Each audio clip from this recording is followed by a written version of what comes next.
Olá pessoal, sou Fernando, sou professor aqui da Rede Estadual de Minas Gerais. Estamos estudando para o concurso do Instituto Federal de Educação, Ciência e Tecnologia da Bahia, cargo professor de magistério do ensino básico, técnico e tecnológico.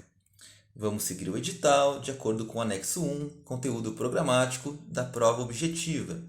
seguindo dentro dos conhecimentos sobre educação para as relações étnico-raciais. Item 1, bases legais nacionais para a educação das relações étnico-raciais,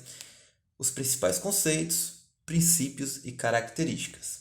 Pois bem, então vamos lá. No que diz respeito ao direito à educação étnico-racial, essas políticas foram resultantes de iniciativas individuais e de grupos, especialmente no âmbito dos movimentos negros, na visão de impulsionar a iniciativa do Estado para a prescrição da Carta Magna. No que se refere à educação, a Lei nº 10.639, de 9 de janeiro de 2003, altera a Lei nº 9.394, de 20 de dezembro de 1996, que estabelece as diretrizes e bases da educação nacional, a LDB,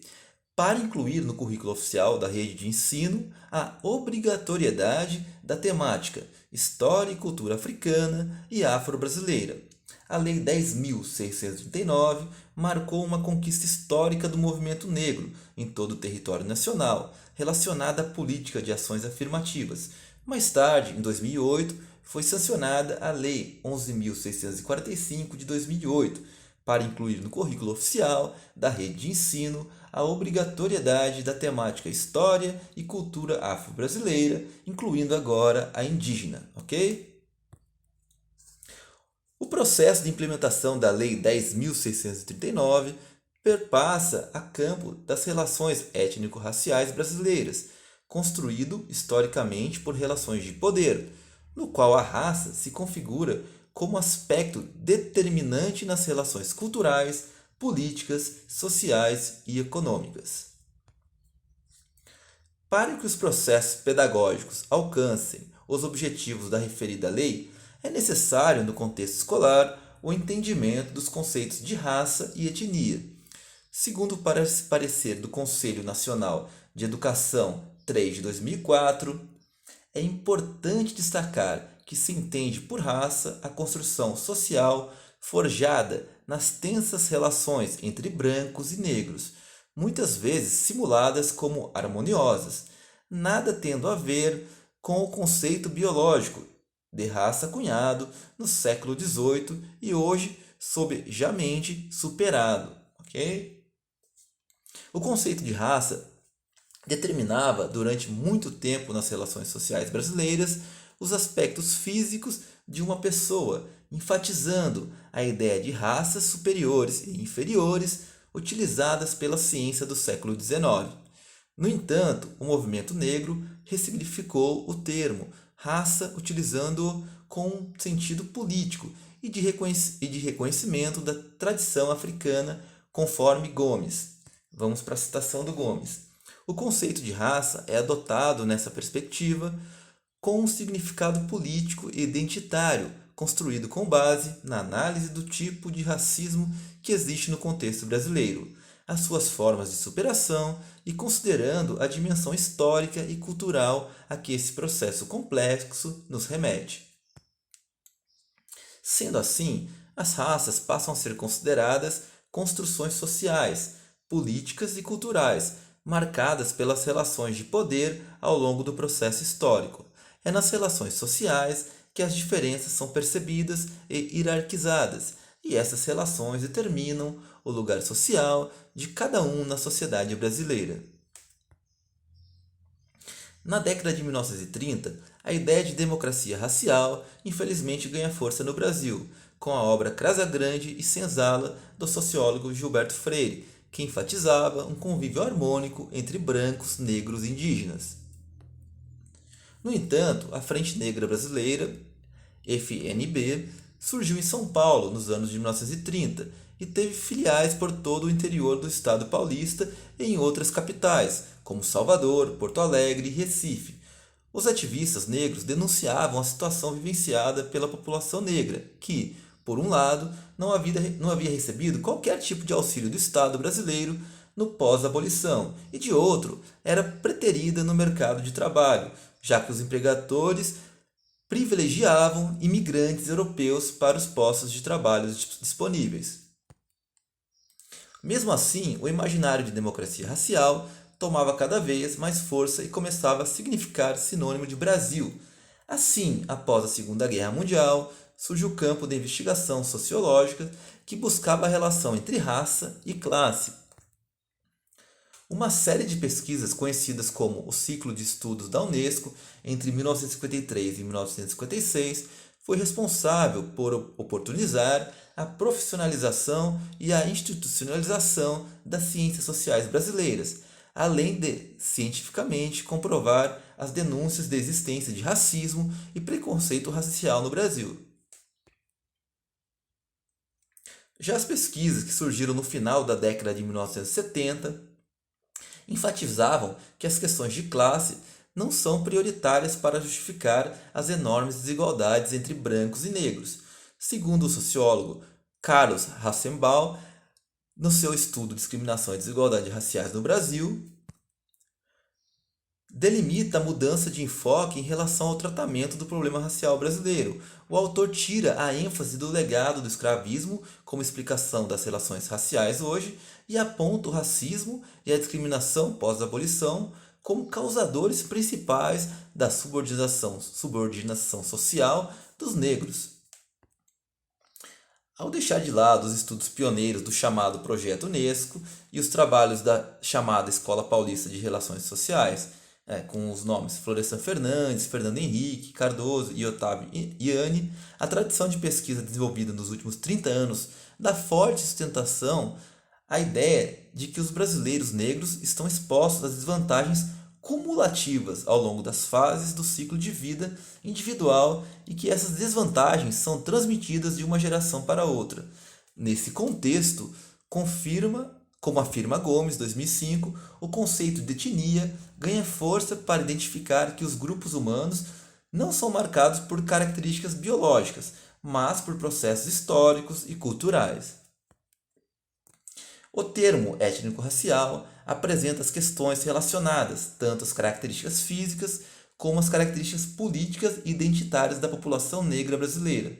Dessa forma, a educação das relações étnico-raciais exige novas aprendizagens. Em consonância com essas ideias, o parecer do Conselho Nacional de Educação, 3 de 2004, enfatiza: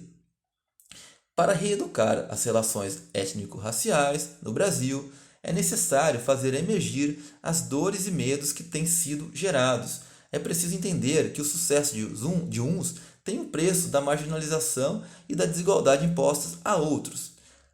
É então decidir que a sociedade queremos construir daqui para frente. Para que fossem incluídos no sistema escolar conteúdos, atividades relacionadas à temática da história e cultura afro-brasileira e africana, em 9 de janeiro de 2003 entrou em vigor a Lei Federal 10.639, que alterou os artigos 26A e 79B da Lei de Diretrizes e Bases da Educação Nacional, LDB, determinando a obrigatoriedade de estudos relacionados à temática acima, passando a vigorar com as seguintes modificações. Então lá, no artigo 26A, dos estabelecimentos de ensino fundamental e médio, oficiais e particulares, torna-se obrigatório o ensino sobre história e cultura afro-brasileira. No parágrafo 1º, o conteúdo programático a que se refere o caput desse artigo incluirá o estudo da história da África e dos africanos, a luta dos negros no Brasil, a cultura negra brasileira e o negro na formação da sociedade nacional, resgatando a contribuição do povo negro nas áreas social, econômica e política pertinente à história do Brasil. No parágrafo 2º, os conteúdos referentes à história e cultura afro-brasileira serão ministrados no âmbito de todo o currículo escolar, em especial nas áreas de educação artística e de literatura e história brasileiras. No artigo 79b, o calendário escolar incluirá no dia 20 de novembro como Dia Nacional da Consciência Negra. De acordo com as diretrizes curriculares nacionais para a educação das relações étnico-raciais e para o ensino de história e cultura afro-brasileira e africana, o sucesso de pedagogias de combate ao racismo e de todas as formas de discriminação depende da desconstrução de alguns conceitos e estereótipos formados historicamente na perspectiva de uma sociedade marcada pela hierarquização das diferenças. O primeiro deles é a preocupação com a utilização do termo negro ou preto. Essa preocupação ocorre devido à utilização negativa do termo negro pelos senhores para nomear os escravos. Contudo, este foi ressignificado pelo movimento negro, dando-lhe um sentido político e positivo. O Instituto Brasileiro de Geografia e Estatística usa o termo preto, assim como branco, pardo e indígena, para classificar a cor da população brasileira. Atualmente, ser negro no Brasil tem um caráter positivo de reconhecimento e pertencimento a um grupo de pessoas com clara opção política, carregada de significados historicamente construídos pela cultura territorial, mítica e identitária dos africanos e afro-brasileiros. De acordo com Silva, identificar e corrigir a ideologia, ensinar que a diferença pode ser bela, que a diversidade é enriquecedora e não é sinônimo de desigualdade, é um dos passos para a reconstrução da autoestima, do autoconceito, da cidadania e da abertura para o acolhimento dos valores das diversas culturas presentes na sociedade. O movimento negro revelou a necessidade de políticas afirmativas que garantam a superação do racismo e todas as formas de discriminação. Nesse contexto, a Lei 10.639, posteriormente alterada pela Lei 11.645 de 2008, caracterizada como uma lei afirmativa, impulsiona mudanças significativas na educação das relações étnico-raciais. Para atender às exigências dos dispositivos legais, as unidades de ensino precisam rever seus projetos político-pedagógicos e suas propostas curriculares, baseadas nas orientações das diretrizes curriculares nacionais para a educação das relações étnico-raciais, que tem como princípios norteadores a consciência política e histórica da diversidade, o fortalecimento de identidades e de direitos e a promoção de ações educativas de combate ao racismo e à discriminação, segundo as diretrizes curriculares nacionais. Tais princípios encaminham as práticas pedagógicas para a igualdade básica de pessoa humana como sujeito de direitos, a compreensão de que a sociedade é formada por pessoas que pertençam a grupos étnico-raciais distintos, que possuam cultura e história próprias, igualmente valiosas, e que em conjunto constroem na nação brasileira sua história, ao conhecimento e à valorização da história dos povos africanos e da cultura afro-brasileira na construção histórica e cultural brasileira, a superação da indiferença, injustiça e desqualificação com que os negros, os povos indígenas e as classes populares, a quais os negros no geral pertencem, são comumente tratados, a desconstrução por meio de questionamentos e análises críticas, objetivando eliminar conceitos, ideias, comportamentos veiculados pela ideologia do branqueamento pelo mito da democracia racial, que tanto mal fazem aos negros e brancos, a busca da parte de pessoas, em particular de professores não familiarizados com a análise das relações étnico-raciais e sociais, com o estudo de história e cultura afro-brasileira e africana, de informações e subsídios, que lhes permitam formular concepções não baseadas em preconceitos e construir ações respeitosas.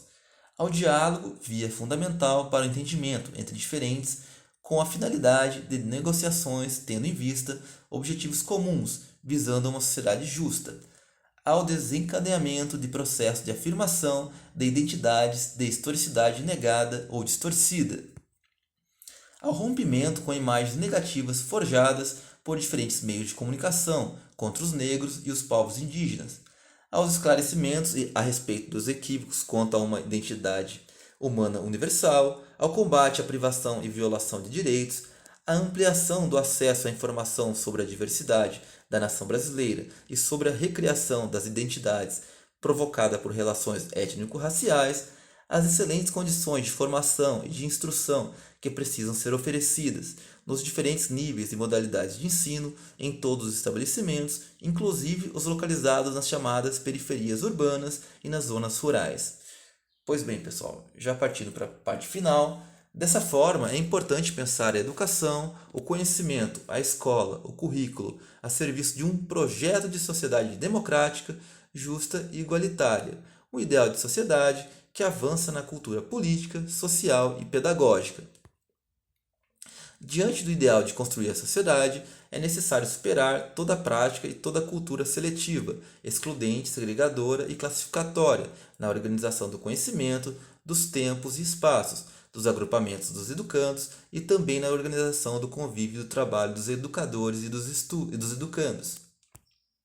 E por fim, a educação das relações étnico-raciais deve ser o resultado da luta política voltada para a construção de uma escola e de práticas pedagógicas que insiram a diversidade, promovam a reflexão, a mudança de postura, estimulando práticas coletivas de combate ao racismo e à discriminação. Pois bem, pessoal, seguindo lá a bibliografia, ainda vamos dar uma olhada ali no estatuto, né, que prevê a desigualdade racial, que prevê o combate à desigualdade racial e a questão dos quilombolas. Então eu vou dar uma olhada e vou trazer para vocês aqui essa legislação para complementar essa parte do estudo.